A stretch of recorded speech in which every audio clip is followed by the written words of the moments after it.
우리 같이 누가복음 말씀 계속해서 나누겠습니다. 2018년도에 제가 섬기던 교회에서 7월에 갑자기 8월경에 담임 목사님께서 사임을 하시게 되었습니다. 그러면서 새벽 예배를 비롯한 모든 금요 예배를 제가 다 인도하고 말씀을 준비할 수 있는 경험이 있었습니다. 돌아보면 정말 저한테는 쉽지 않은 시간이었지만 많은 성장이 저로 하여금 있게 하였던 시간이었던 것 같습니다. 새벽 예배는 매일 성경이라는 큐티 책의 본문을 따라서 설교를 해 나갔고, 금요 예배는 기도하면서 하나님 제게 주시는 마음을 따라서 설교를 했습니다. 무식하면 용감하다 했을까요? 그때 겁도 없이 말라기라는 성경을 선택해서 같이 말씀을 좀 나누었습니다. 한 주, 두 주 괜찮았습니다. 말씀을 나누는데 말라기는 잘 설교를 안 하다 보니까 저도 도전하는 재미가 있었고 말씀을 알아가는 재미가 있었습니다. 그런데 어느 순간에 어려움이 딱 닥쳤습니다. 왜냐하면 말라기에는 11조의 말씀이 있거든요. 담임 목사님도 하시기 힘든 11조의 말씀, 부목사가 어떻게 해야 될까 고민하다가 잘리면 잘리는 거지 이런 마음 가지고 11조의 말씀을 전했던 기억이 있습니다. 부목사의 위치니까 부담 없이 한번 해보자 라고 했던 거죠. 아마 그때는 참 많이 난관에 부딪혔다고 생각했던 것 같아요.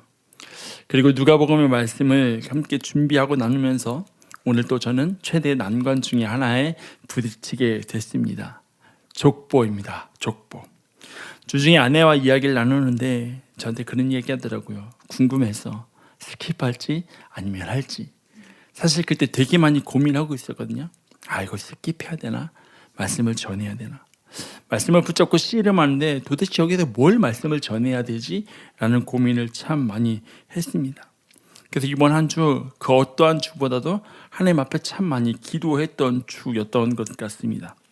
본문이 족보라는 거 하나만으로도 그냥 하나님 앞에 자연스럽게 나갈 수밖에 없고요. 앉으나 서나 족보 생각밖에 안 하는 그런 한 주였습니다. 그런데 이 말씀을 통해서 오늘 우리에게 하나님 분명히 주시는 메시지가 있더라고요. 그래서 오늘 같이 누가복음 3장 23절부터 38절에 기록된 족보의 말씀을 가지고 오늘 우리에게 주신 하나님의 메시지를 같이 나누고 좀 기도하려고 합니다. 예수님의 족보는 우리가 잘 알듯이 마태복음의 시작에 기록되어 있고 또 누가복음에 기록되어 있습니다. 마태복음의 족보와 누가복음의 족보에는 꽤 많은 차이점들이 있습니다. 먼저 마태복음의 족보를 한번 생각해 보면 마태복음의 족보는 하향식입니다. 무슨 말이냐면 위에서 아래로 내려오는 방식의 족보라는 거예요. 그래서 아브라함과 다윗의 자손 예수 그리스도의 계보다라는 말씀을 시작으로 해서 누가 누구를 낳고 누가 누구를 낳고를 연속하면서 위에서 아래로 내려오는 형식을 가지고 있는 게 마태복음의 족보입니다. 그래서 마태는 이 족보를 통해서 예수님이 아브라함과 다윗의 그 가문 출신이라는 것을 사실 증명하려고 하기보다는 이스라엘의 전체 역사가 예수 그리스도의 탄생으로 인해서 완성된다는 것을 그 족보를 통해서 보여주거든요. 특별히 하나님께서 아브라함에게 주신 약속, 다윗에게 주신 그 약속이 예수 그리스도를 통해서 온전히 이루어졌다라는 것을 보여주는 게 마태복음의 족보입니다. 그래서 마태가 쓴 그 족보의 이름을 붙이자면 그 족보는 예수 그리스도의 세계라고 붙일 수 있을 것입니다. 예수 그리스도가 맨 마지막에 있지만 예수 그리스도가 그 족보 전체를 완전하게 하신다라는 거죠. 그리고 그 세계 안에서 이루어진 역사, 이미 이루어진 역사를 보여주면서 동시에 마태의 족보는 앞으로 이루어질 역사를 보여주는 게 마태의 족보입니다. 왜냐하면 마태의 족보에 여성이 3명 들어가 있는데 이 공통점이 뭐냐면 다 여성이죠. 여성이 3명 들어가 있다고 했으니까 여성이면서 동시에 이방인이라는 특징이 있습니다. 그러면 마태복음에서는 이미 하나님이 시작하신 이방인의 선교를 그 족보가 보여주고 있다는 거죠. 그리고 마태복음의 마지막이 뭐예요? 그러므로 너희는 모든 족속으로 제자를 삼아 아버지와 아들과 성령의 이름으로 세례를 주고 내가 너에게 가르쳐 분방 모든 것을 지키게 하라고 말씀하잖아요. 그러니까 마태복음의 마지막의 결론을 이미 이루어 가고 계신 하나님의 선교의 관점을 마태복음의 족보가 보여주고 있다라는 거죠.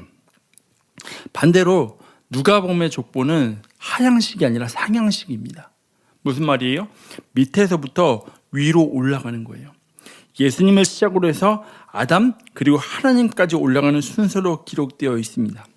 그런데 우리가 다윗 이후로 보면 우리가 잘 아는 이름이 거의 보이지 않아요.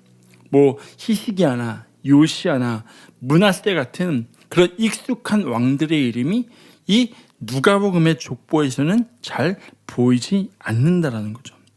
더욱이 여러분 마태복음의 그 족보를 한번 기억해 보세요. 기억이 나실지 모르겠지만 마태복음의 족보에는요, 요셉의 아버지가 누구냐면 야곱이라는 사람이에요. 야곱의 아들이 요셉이에요. 그리고 요셉의 아들이 예수님이고. 그런데 오늘 누가복음의 말씀을 한번 같이 볼까요? 요셉의 위는 누구예요? 헬리라는 사람으로 되어 있어요. 요셉의 위는 헬리니. 그러면 우리 그런 고민할 수 있습니다. 그러면 요셉이 아버지가 둘인가? 라는 고민을 해볼 수 있다라는 거죠. 그래서 먼저 여기서부터 왜 요셉의 위가 야곱이 아니고 헬리지? 라는 의문으로부터 시작할 수밖에 없다는 것입니다. 그런데 이 족보는 사실 누구의 족보냐면 마리아의 족보거든요. 헬리라는 사람에게는 아들이 없었습니다. 그에게는 딱 딸이 둘이 있었는데 그 중에 한 사람이 바로 마리아입니다. 그런데 민수기 27장을 보면 모세의 율법에 어떤 말씀이 있냐면 만약에 어떤 사람이 아들이 없이 딸만 낳고 죽게 된다면 사위가 그 족보에 들어가서 그 이름을 계속해서 이어갈 수 있도록 모세의 법이 규정하고 있거든요. 그 법을 따라서 지금 요셉의 위는 헬리라고 하는 말씀은 요셉이 장인의 족보에 들어가 있다라는 거죠.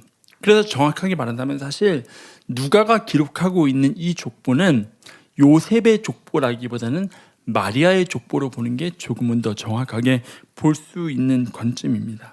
그래서 사실 우리가 잘 아는 요셉의 족보에서는 볼 수 없는 생소한 이름들, 잘 알려져 있지 않은 이름들이 누가복음의 족보에는 기록되어 있는 것입니다. 이게 누가의 족보입니다. 그러면 마태복음과 누가복음의 족보가 가지는 이런 특성을 염두에 두는 가운데 누가복음의 족보의 말씀을 보면 이렇게 시작해요. 23절 다시 한번 같이 읽어볼게요. 23절 시작. 예수께서 가르치심을 시작하실 때에 30세쯤 되시니라. 사람들이 아는 대로는 요셉의 아들이니 요셉의 위는 헬리요. 저는 오늘 본문의 말씀에 여러 족보 중에서 사실 사람들이 아는 대로는 이라는 말씀을 통해서 우리가 이 족보에 좀 더 깊이 들어가려고 합니다. 우리가 이 말씀에서 오해할 수 있는 부분이 하나 있다면 무엇이냐면 사람들이 아는 대로는 이라는 말씀 때문에 우리는 사람들이 마치 예수님의 족보에 대해서 하나님께로 이어져 가는 것처럼 모든 사람들이 알고 받아들였다라고 오해할 수 있습니다. 하지만 그게 아니라는 거죠. 아는 대로를 의미하는 헬라어 단어가 노미조라고 하는 단어입니다. 노미조. 이 헬라어 노미조는 일반적으로는 생각하다, 내가 믿다라는 의미를 가지고 있습니다. 사람들이 믿고 생각하고 받아들이는 것이 바로 노미조입니다. 이 노미조라는 그 단어가 신약 성경에서 총 15번이 사용되었는데 대부분은 생각하다라는 의미로 사용되어 있습니다. 나의 생각을 드러낼 때 내 생각에는 이렇다라는 단어가 노미조예요. 예를 들면 바울은 고린도전서 7장에서 결혼과 독신에 대해서 이야기를 합니다. 그래서 1절부터 9절까지는 결혼해서 함께 사는 삶에 대해서 이야기를 하고 10절부터 24절까지는 믿지 않는 사람과의 결혼에 대해서 이야기해요. 그리고 25절부터는 결혼하지 않는 사람들에 대해서 이야기하는데 고린도전서 7장 26절이 이렇게 말합니다. 내 생각에는 이것이 좋으니 곧 임박한 환난으로 말미암아 사람이 그냥 지내는 것이 좋으니라고 말합니다. 내가 생각하기에는 임박한 환난으로 말미암아, 그러니까 바울이 생각하기에는 곧 이 말 마지막 때로 말미암아 살 수만 있다면 혼자 사는 것이 좋다고 말할 때 내 생각에는 그것이 바로 노미주입니다. 판단의 근거가 자신의 생각에 있는 것입니다. 이것이 일반적인 헬라어 노미조의 사용법이에요. 내가 생각할 때는. 그런데 누가는 누가복음과 사도행전에서 노미조라고 하는 헬라어 단어를 조금 다르게 사용한다는 거죠. 제가 아까 말씀드렸어요. 노미조가 신약성경 안에 총 15번이 쓰였다고. 그 중에 누가가 쓴 누가복음과 사도행전에 15번 중에 9번이 쓰였습니다. 그 9번 중에 사도행전 16장 13절에 바울이 자신이 기도할 곳이 있을지 생각을 했다라는 그 말씀을 다 제외하고는 8번의 경우가 어떠한 상황에서 사용되었냐면 잘못된 가정을 가지고 있는 상황에 대해서 이들이 이 누가가 사용을 했다라는 거죠. 어떤 사람이 잘못된 생각을 가지고 있다라는 것을 드러낼 때 노미조라는 단어를 사용했다는 것입니다. 여러분, 사람이 오해를 받게 되면 그 상황에 대해서 설명을 막 하게 됩니다. 누군가가 잘못 바라보고 있다면 그것을 그대로 방치하고 방관하는 게 아니라 바로 잡아주어야 하는 게 우리의 해야 할 일입니다. 제가 개척을 처음 시작하고 이 공동체에 들어와 보시는 권사님 중에 어떤 분은 저한테 당연히 그런 말씀하셨어요. 목사님, 청년들이 같이 시작했지요 라고 당연히 생각을 하고 질문을 하셨어요. 왜냐하면 이전 사역지가 가깝고 또 청년 사역을 했었기 때문에 당연히 제가 개척을 했으면 몇몇의 청년들은 같이 함께 했을 것이라고 생각을 하셨던 분들이 계셨던 거죠. 근데 사실 누구라도 그렇게 오해할 수 있는 부분이거든요. 그때 정확하게 말씀드렸어요. 아니요, 함께 나온 지체는 아무도 없습니다. 실제로도 그렇잖아요. 다들 아시듯이 아둘람교회 시작은 저희 아이들 3명과 또 저희 부부 5명이서 예배 드리면서 시작이 됐거든요. 아이들 네일 아트 계속 하고 예배 시간에 화장실 3번 4번 왔다 갔다 하면서 그렇게 예배가 시작된 거죠. 근데 밖에서 보기에는 실제로 이 안에 들어와 보기 전에는 누군가가 당연히 함께 할 것이라고 생각을 할 수밖에 없다라는 거죠. 사실 누군가 함께 할 만한 사람이라고 봐주시는 것만으로도 감사해요. 그런데 중요한 것은 실제로 그렇지 않음에도 불구하고 사실을 모르면 내가 생각하는 대로 생각하고 받아들이기 마련이라는 거죠. 그러면 본문의 말씀을 다시 한번 볼게요. 그 당시에 예수님을 바라보는 사람들의 시선을 누가가 이렇게 들으며 23절 다시 한번 볼게요. 예수께서 가르치심을 시작하실 때에 30세쯤 되시니라. 사람들이 아는 대로는 요셉의 아들이니 요셉의 위는 헬리오라는 말씀이에요. 이 말씀을 보면 예수님께서 가르치심 사역을 시작하실 때 나이가 30세라고 말을 시작하면서 사람들이 아는 대로는 요셉의 아들이다라고 이야기해요. 그리고 누가가 이어서 설명하는 거예요. 요셉의 위는 헬리니. 사람들이 그 당시 아는 것, 인식하는 게 무엇인지를 명확하게 드러냅니다. 그리고 누가는 사람들이 아는 대로는 요셉의 아들이니 요셉의 아들이다로 끝나는 것이 아니라 그것을 계속해서 이어가요. 요셉의 위로는 헬리고 그 위가 누구이며 그 위가 누구인지를 이어가면서 예수님이 위로 올라가다 보면 하나님의 아들이심을 드러내 보여주고 있다는 거죠. 이게 누가의 족보가 가진 중요한 의미 중에 하나거든요. 예수 그리스도를 그냥 요셉의 아들이니로 바라보는 그 잘못된 시선을 바로 잡아주는 것. 사람들은 예수님을 요셉의 아들로만 바라보았습니다. 사람들이 가지고 있던 예수님에 대한 인식은 딱 거기까지였습니다. 누가는 그 잘못된 인식을 깨뜨리고 있다는 거죠. 마태가 예수님의 족보를 아브라함부터 시작하여 풀어낸 것과는 다르게 아브라함을 넘어서 아담 그리고 하나님에게까지 이어감을 통해서 그들은 예수님을 바로 보게 합니다. 누가가 족보를 통해서 의도하는 게 바로 여기에 있습니다. 아는 대로를 넘어서 예수님에 대한 그들의 잘못된 인식을 깨뜨리고 예수님을 바로 보게 하는 것. 예수님을 하나님의 아들로 바로 보게 하는 것. 그것이 누가가 족보를 통해 의도하고 있다는 거죠. 그러면 오늘 여기에서 우리에게 주시는 그리스도인의 부르심을 발견하게 됩니다. 여러분, 그리스도의 사명은 우리의 삶을 통해 세상으로 하여금 그리스도에 대한 올바른 시선을 갖게 하는 것입니다. 사람을 향하던 시선을 하나님께로 돌리게 하는 것, 그것이 오늘 우리의 부르심이라는 거죠. 누가복음 8장을 보면 스데반의 죽음에 이어 예루살렘 교회의 박해가 가해집니다. 예루살렘 교회를 너무 힘들게 해요. 그래서 그 박해의 결과로 예루살렘에 있던 사람들이 사도를 제외하고는 다 흩어지게 됩니다. 그 중에 한 사람이 빌립이라고 하는 사람입니다. 빌립은 어디에 가서 복음을 전하냐면 사마리아에 가서 복음을 전해요. 여러분 알다시피 사마리아라고 하는 지역은 유대 사람들에게 버려진 땅이잖아요. 그런데 빌립이 그 땅에 가서 복음을 전합니다. 놀랍게도 빌립이 사마리아에서 복음을 전하니까 사마리아 사람들이 복음을 받아들였다라는 소식이 예루살렘에 전해집니다. 야, 사마리아가 복음을 받아들였대. 그럼 우리가 이제 무엇을 해야 할까 고민하다가 사도들이 베드로와 요한을 사마리아로 파송합니다. 아직까지 성령의 세례를 경험한 적이 없던 사마리아 사람들은 베드로와 요한을 통해서 성령의 세례를 경험하게 됩니다. 베드로와 요한이 세례를 주니까 사람들이 성령을 받기 시작해요. 그런데 이 모습을 누가 봤냐면 시몬이라고 하는 사람이 옆에서 지켜보게 돼요. 신기하다. 저 사람들이 안수하니까 이 사람들이 성령을 받네?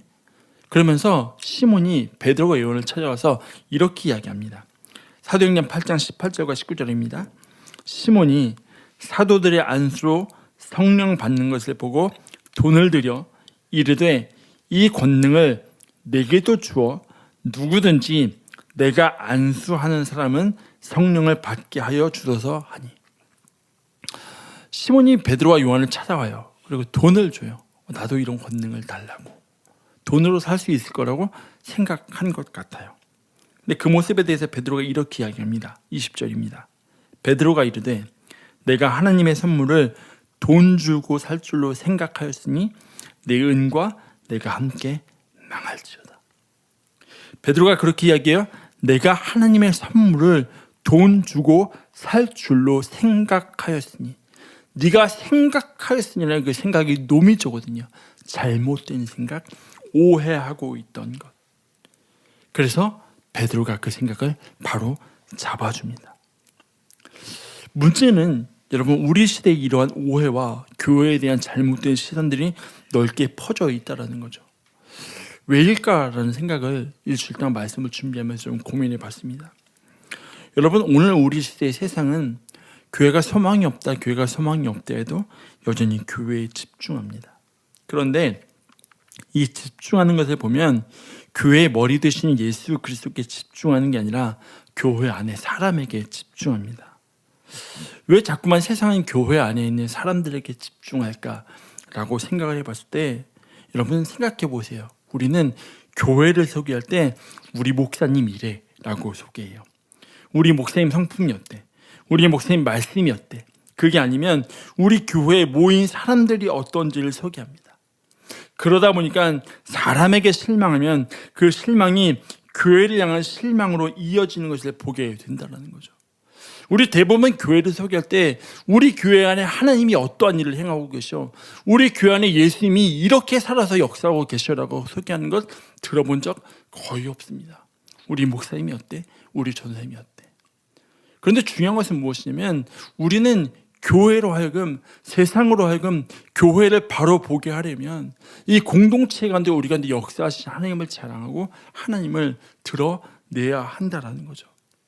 마태복음 말씀을 보면 예수님께서 제자들을 데리고 고향으로 내려가셨습니다. 그리고 회당에서 말씀을 가르치셔요. 이때 이상한 일이 일어나요. 회당에는 많은 고향 사람들이 모여 있어서 예수님의 말씀을 듣기도 하고 예수님이 행하신 능력을 바라보는 사람들이 있었습니다. 근데 그들이 놀라서 예수님을 바라보면서 예수님의 이 지혜와 이 능력이 어디서 나타났냐라고 생각을 하고 물어보기 시작합니다. 그런데 이들이 놀란 것은 예수님이 행하시는 지혜의 말씀이나 예수님이 행하시는 능력 때문에 놀란 것이 아니라 우리가 알기로 예수는 요셉의 아들, 목수 요셉의 아들, 천한 사람인데 배우지도 못한 사람이 어떻게 이런 이야기를 하지? 그러면서 그 백그라운드가 배경이 궁금해지기 시작한 겁니다. 그들이 아는 대로라면 목수인 요셉의 아들이 이런 이야기를 할 수 있는 사람도 아니고 이런 능력을 보여줄 수 있는 사람도 아니라는 거죠. 자신들이 생각하는 능력 밖의 일이 예수에게서 나타나니까 이게 도대체 무슨 일인지 생각을 하는 겁니다. 그들이 예수님을 바라보는 시선이 바로 그러했다는 거죠. 본문의 말씀의 시작도 그래요. 사람들이 아는 대로는 요셉의 아들이니 라는 말씀으로 시작해요. 그리고 예수님이 사역을 시작하셔요. 그 사람들의 시선은 그저 목수의 아들로 예수님을 바라보았다라는 거죠. 근데 여러분, 누가는 그들의 시선을 하나님께로 향하도록 돌립니다. 그들의 족보의 마지막을 이렇게 끝맺어요. 38절입니다. 그 위는 에노스요, 그 위는 셋이요, 그 위는 아담이요, 그 위는 하나님이시니라. 여러분 생각해 보세요. 이때를 살아갔던 사람들 중에 누가 이 족보를 받아들이겠습니까? 뻔히 요셉의 아들이라는 것을 아는데 어쩌면 누가는 굉장히 무리해서 이 족보를 하나님께로 어거지로 끌어가는 것처럼 보일 수도 있어요. 그런데 그럼에도 불구하고 누가는 요셉의 아들로만 예수를 바라보는 그 시각을 하나님께로 돌리도록 한다는 것이죠.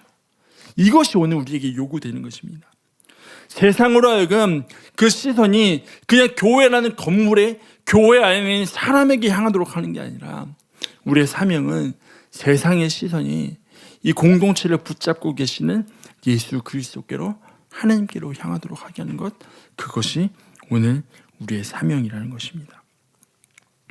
적어도 교회가, 그리스도인이 세상으로 하여금 삶과 사역을 통해 하나님을 보게 해야 된다는 것. 바라기는 저와 여러분이 삶의 자리가, 우리의 믿음의 걸음이 세상으로 하여금 하나님께 집중하는 삶이 되시길 주의 이름으로 축원합니다. 미국의 대표적인 기독교 작가이면서 가장 영향력 있는 저자 중 한 사람이 바로 맥스 루케이도라고 하는 사람입니다.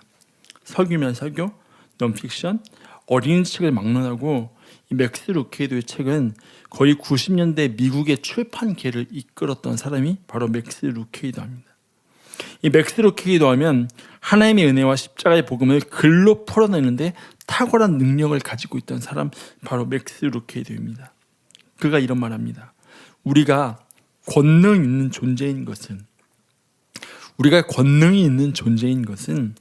우리의 위상이 아니라 우리를 소유하신 주님 때문이다.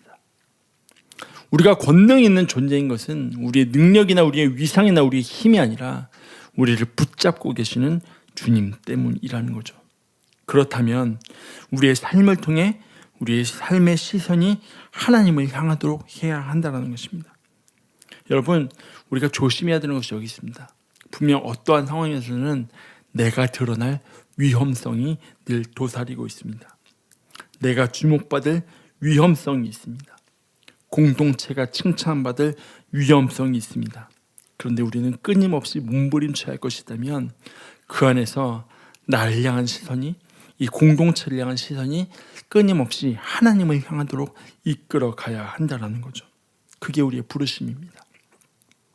사도행전 3장을 보면 베드로와 요한이 성전에 기도하러 올라가던 중에 나면서부터 걷지 못하던 한 사람을 만나게 됩니다. 일어서지 못하는 이 사람은 날마다 주변 사람들의 도움을 받아서 성전 입구에서 한 푼 줍쇼 하면서 구걸을 하던 사람입니다. 베드로와 요한이 성전에 올라가던 그 시간에도 이 안진뱅이는 성전 입구에 앉아서 구걸을 하고 있었습니다. 늘 하던 대로 성전에 올라가던 베드로와 요한을 붙잡고 이 사람이 구걸을 합니다. 그때 베드로와 요한이 그렇게 이야기해요. 우리를 보라. 이 안진뱅이에게는 기대가 있었겠죠. 나를 보라는데 뭔가 저 주머니에서 뭐라도 나오지 않을까라는 기대감을 가지고 있었죠. 그때 베드로와 요한이 이렇게 이야기해요. 은과 금은 내게 없거니와. 그럼 이 안진뱅이의 마음에는 허탕쳤네. 보라며. 근데 은과 금은 없대. 왜 보라는 거야? 근데 그 후에 그렇게 이야기해요. 내게 있는 것을 내게 주노니 곧 나사렛 예수 그리스도 이름으로 일어나 걸어라. 여러분, 이 당시에 예수 그리스도 이름은 되게 하찮은 이름이었습니다. 가치 끝이 없는 이름이었어요. 그런데 그 이름으로 안진뱅이를 일으켜 세워요. 그러자 사람들이 베드로와 요한에게 몰려듭니다. 우리도 뭔가를 얻을 수 있지 않을까? 우리도 뭔가를 얻을 수 있지 않을까? 그때 베드로와 요한이 이렇게 이야기합니다. 사도행전 3장 12절입니다. 베드로가 이것을 보고 백성에게 말하되 이스라엘 사람들아 왜 이 일을 놀랍게 여기느냐? 우리 개인의 권능과 경건으로 이 사람을 걷게 한 것처럼 왜 우리를 주목하느냐? 왜 우리를 주목하느냐? 베드로와 요한이 만약에 일어나 걸어라 라고 했다면 우리 주목받을 수 있겠죠. 근데 베드로와 요한 분명히 그렇게 고백했어요. 나사렛 예수 그리스도의 이름으로. 그리고 그들은 자신들을 향하던 그 주목을 온전히 하나님께로 돌리는 것을 보게 됩니다. 이것이 오늘 저와 여러분의 삶의 모습이 되어야 할 줄 믿습니다. 이제 말씀을 이렇게 마무리하려고 합니다. 대학교 때 들었던 수업 중에 지혜문학이라는 수업을 들었습니다. 하루는 교수님께서 수업을 시작하시면서 그런 질문을 하셨습니다. 여러분에게 지금 거울을 하나씩 나눠주겠습니다. 그러면 여러분은 그 거울로 무엇을 하겠습니까? 라는 질문을 하셨어요. 여기저기서 이런 대답이 터져 나왔습니다. 머리를 잘 만지겠습니다. 온 매무새를 단정하게 하겠습니다. 어떤 사람은 그런 대답했어요. 거울로 햇빛을 반사할 거예요. 그래서 좀 내가 미워하는 사람의 눈을 쫙 비추면서 힘들게 하고 싶어요 라는 이야기를 하는 대학생도 있었습니다. 그때 저보다 한 학번 선배였던 선배가 딱 이렇게 이야기했어요. 교수님, 저는 깨트리겠습니다. 저는 깨트리겠습니다. 순간 주변에 정적이 딱 흘렀어요. 깨트린다고? 말도 안 되는 소리. 근데 교수님 그렇게 말씀하시더라고요. 맞아. 깨트려야 돼. 거울을 통해서 내가 보는 것, 그 틀 안에 갇혀 있는 것을 깨트려야 우리가 그전에 보지 못했던 것들을 볼 수 있다라는 거죠. 오늘 설교 제목을 고민하다가 어제 밤늦게 결정을 했거든요. 프리즌 브레이커. 우리 가운데 있는 예수님을 바라보는, 교회를 바라보는, 그리스도인을 바라보는 세상의 시각들을 깨뜨리고 그 시각이 온전히 하나님을 향하도록 하는 것, 그것이 오늘 우리의 부르심이라는 것. 유대 사람들은 예수님을 요셉의 아들이라는 틀에서만 바라보았습니다. 그런데 누가는 그 틀을 깨고 예수님을 하나님의 아들로 소개합니다. 그리고 그 모든 족보를 통해 하나님께로 그 시선을 돌아가게 하기 위해 힘씁니다. 이것이 오늘 저와 여러분의 삶과 신앙의 모습이 되어야 하는 것입니다. 그래서 마태복음 5장 16절을 보면 예수님이 이렇게 말씀하셔요. 이같이 너희 빛이 사람 앞에 비치게 하여 그들로 너희 착한 행실을 보고 하늘에 계신 너희 아버지께 영광을 돌리게 하라. 보세요. 너희 빛이, 너희 빛이. 빛을 비추는 건 우리예요. 그런데 그걸 통해서 하나님을 보게 하래요. 이게 오늘 우리의 저와 여러분의 부르심입니다. 여러분 바라기는 이번 한 주간 우리가 살아가면서 우리의 삶을 통해 세상이 예수님을 보게 하고 하나님을 보게 하는 귀한 신앙의 여정이 되길 주의 이름으로 축원합니다. 제가 아주 옛날에 들었던 찬양 중에 그런 제목의 찬양이 하나 있었어요. 찬양 제목은 창문이에요. 창문. 가사가 이래요. 어둠의 사람과 주님 사이 벽이 서 있네. 사단의 거짓으로 세워진 벽. 그러나 하나님의 사랑은 어둠을 물리치네. 우리가 그 벽에 창문이 될 때, 우린 창문, 우리를 통해 세상이 예수를 보내. 우린 창문, 우리를 통해 그 사랑 세상에 전해. 우린 창문, 세상을 향한. 여러분, 저와 여러분은 창문입니다. 세상으로 하여금 하나님을 보게 하는 창문의 역할이 우리의 부르심입니다. 바라기는 저와 여러분이 이 한 주간을 살아가며 하나님, 나는 이 땅의 창문입니다. 나를 통해 세상이 예수를 보게 하여 주시옵소서. 세상이 예수님에 대해서 잘못된 관념을 가지고 있다면 하나님 오늘 나를 통해 그것이 깨어지게 하여 주시옵소서. 그런 믿음의 소원을 가지고 살아갈 수 있는 저와 여러분의 삶이 되시길 주의 이름으로 축원합니다. 우리 함께 이제 시선이라는 찬양 같이 찬양하고 좀 기도하도록 하겠습니다.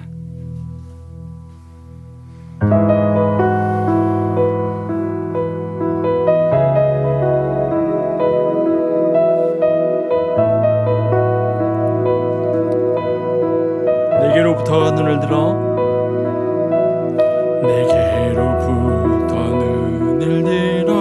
주를 보기 시작할 때 주의 일을 보겠네. 내 작은 마음 돌이키사 내 작은 마음 돌이키사 하늘에 꿈꾸게 하네.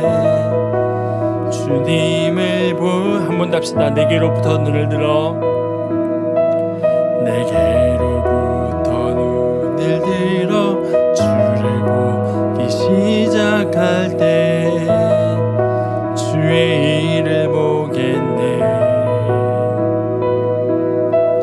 내 작은 마음 돌이키사 하늘에 꿈꾸게 하네. 주님을 볼 때 모든 시선을 주님께 드리고 살아계신 하나님을 느낄 때 내 삶은 주의 역사가 되고 하나님이 일하기 시작하네.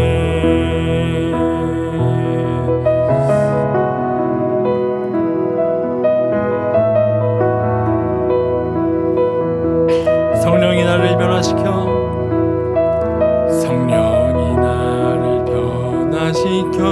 모든 두려움 사라질 때 주의 일을 보겠네. 황폐한 땅 한가운데서 주님 마음 알게 되리. 주님을 볼 때 모든 시선을 주님께 드리고 전능하신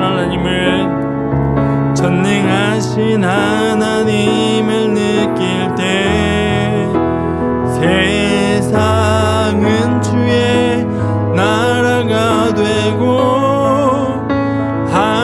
하나님이 일하기 모든 시선을 주님께 드리고 전능하신 하나님을 세상은 주의 나라가 되고 하나님이 일하기 시작하네. 여러분 아까 말씀드렸지만 하나님 우리를 이 땅 가운데 창문으로 부르셨습니다.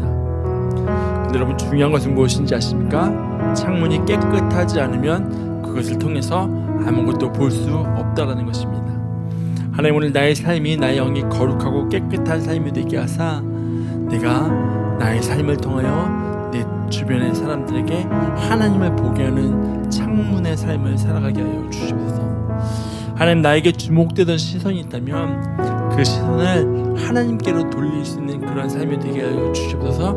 우리 같이 이런 기도 제목 가지고 하나님 앞에 기도하며 나아가도록 하겠습니다. 기도하겠습니다. 하나님 고맙고 감사드립니다. 하나님 오늘 우리를 이 땅의 창문으로 부르셔서 우리를 통하여 세상이 예수를 보게 하시니 하나님 고맙고 감사드립니다. 하나님 때로는 내가 주목받는 것이 좋아서 나에게 이목이 끌린 것이 참 즐거울 때도 있었음을 고백합니다.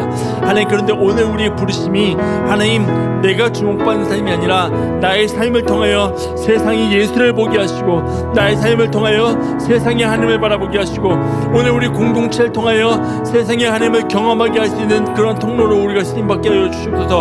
하나님 그리하여서 우리의 삶의 자리가 하나님을 더 깊이 경험하는 자리가 되게 하시고 우리의 삶을 통하여서 하나님이 드러나게 하시며 우리의 삶을 통해서 하나님이 나타나심을 날마다 경험할 수 있는 하나님 그런 삶의 자리가 되게 하나님 도와주셔서 그렇게 하루하루 살아가며 하나님의 은혜를 구하게 하시고 그렇게 하루하루 살아가며 하나님의 말씀을 구하게 하시며 하나님 우리의 삶을 통해서 하나님이 드러나심을 하나님이 높임 받으심을 날마다 경험할 수 있도록 하나님 도와주시옵소서. 주님 감사합니다. 주님 감사합니다.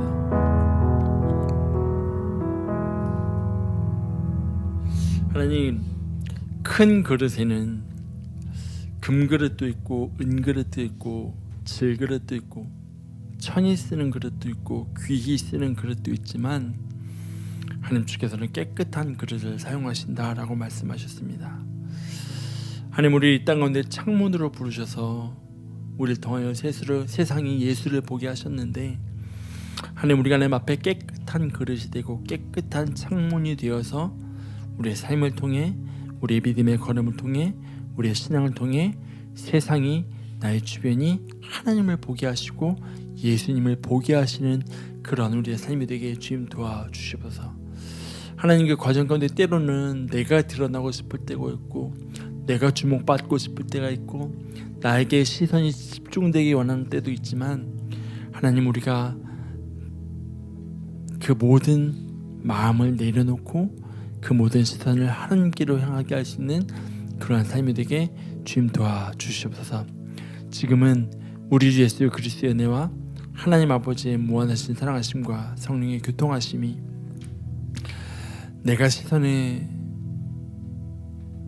나에게 시선이 집중되길 원하기보다 나의 삶을 통하여 세상이 예수를 세상이 하나님을 바라보기를 소원하는 사랑하는 모든 지체들의 삶과 가정과 학교와 직장과 일터 위에 이들의 모든 삶의 걸음걸음 위에 이제로부터 영원토록 함께 하시기를 간절히 축원하옵나이다.